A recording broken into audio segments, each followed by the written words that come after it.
NEET exam போறதுக்கு முன்னாடி என்னெல்லாம் பண்ணணும் என்னெல்லாம் பண்ணக்கூடாது? எதுவுமே ஜுவல்லரிஸ் அணிய வேணாம், பின்னாடி ஜீன் போட வேணாம். மஸ்ட் ஹாஃப் ஸ்லீவ் போட்டுக்குங்க. ஃபுல் ஸ்லீவ் போட்டா அதுக்கப்புறம் அதை டேர் பண்ற மாதிரிலாம் வரும். விக்னேஷ் ப்ரோ நீங்க ஃபர்ஸ்ட் அட்டெம்ப்ட்ல கிளியர் தானே ப்ரோ? ஃபர்ஸ்ட் அட்டெம்ப்ட் கிளியரா?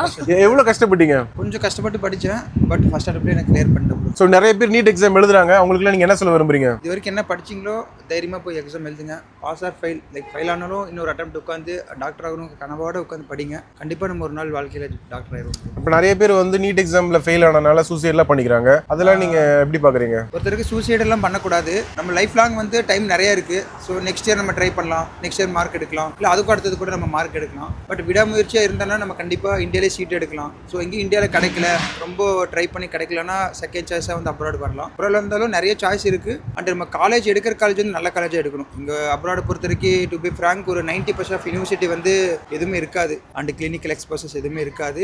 அண்ட் ஒரு 10% ஆஃப் யூனிவர்சிட்டி தான் நல்ல யூனிவர்சிட்டியாக இருக்கும். அது எப்படி ஒரு ஸ்டூடெண்ட் வந்து கண்டுபிடிக்கிறது இந்த காலேஜ்ல போய் படிக்கலாம்? ப்ராப்பரான ஒரு கன்சல்டன்சியா இருக்கிற பர்சன் கிட்ட நம்ம கன்சல்ட் பண்ணா மட்டும்தான் அவங்களுக்கு தான் தெரியும் ஒரு யூனிவர்சிட்டி WDOMSல ரெஜிஸ்டர் ஆயிருக்கா, அண்ட் ஒரு ஸ்பான்சர்ஷிப் நோட் இருக்கா, அந்த யூனிவர்சிட்டியோட FMG பாசிங் பர்சன்டேஜ் என்ன, அந்த யூனிவர்சிட்டியில படிச்சவங்க யூஎஸ்ல வேலை செய்யறாங்களா, யூகேல வேலை செய்யறாங்களா, அண்ட் ஆல்சோ அந்த யூனிவர்சிட்டியில என்ன அப்சர்வேஷன் கொடுக்குறாங்க, கிளினிக்கல் அப்சர்வேஷன் கொடுக்குறாங்களா, அந்த யூனிவர்சிட்டியில எத்தனை ஹாஸ்பிட்டல் இருக்கு. நார்மல் ஏஜென்சி வந்து லைக் தப்பு சொல்லலை, பட் அவங்க ஒரு எக்ஸ்பீரியன்ஸாக இருப்பாங்க, ஒரு எக்ஸ்பர்ட்டடாக இருக்கிறவங்க கிட்ட போய் அட்மிஷன் பண்ணாங்கன்னா நல்லபடியாக அட்மிஷன் பண்ணி நம்ம லைஃப்பை வந்து செக்யூர் பண்ணிக்கலாம். ஸோ இப்போ ரீசெண்ட் டேஸில் வந்து பார்த்தீங்கன்னா நிறைய கிரியேட்டர்ஸே வந்து MBBS அப்ராட் வீடியோ போடுறாங்க.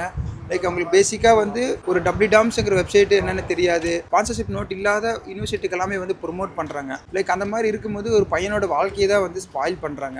ப்ரொமோட் பண்ணுறது தப்பு கிடையாது, ஒரு ப்ராப்பரான ஒரு இதை ப்ரொமோட் பண்ணுறது, நிறைய ஸ்டூடெண்ட்ஸோட ட்ரீமை ஃபுல்ஃபில் பண்ணுறதுக்கு ஒரு ப்ராப்பரான ஒரு சப்போர்ட் கொடுக்கணும். நிறைய ஒரு மிடில் கிளாஸ் ஃபேமிலியில இருந்து டாக்டர் படிக்கிற நிறைய பேர் இருப்பாங்க. ரொம்ப கஷ்டப்பட்டு வர்றவங்க நிறைய பேர் இருக்காங்க. நம்ம ஒரு ப்ராப்பரான கைட் பண்ணணும். Do well. guys. Thank you guys.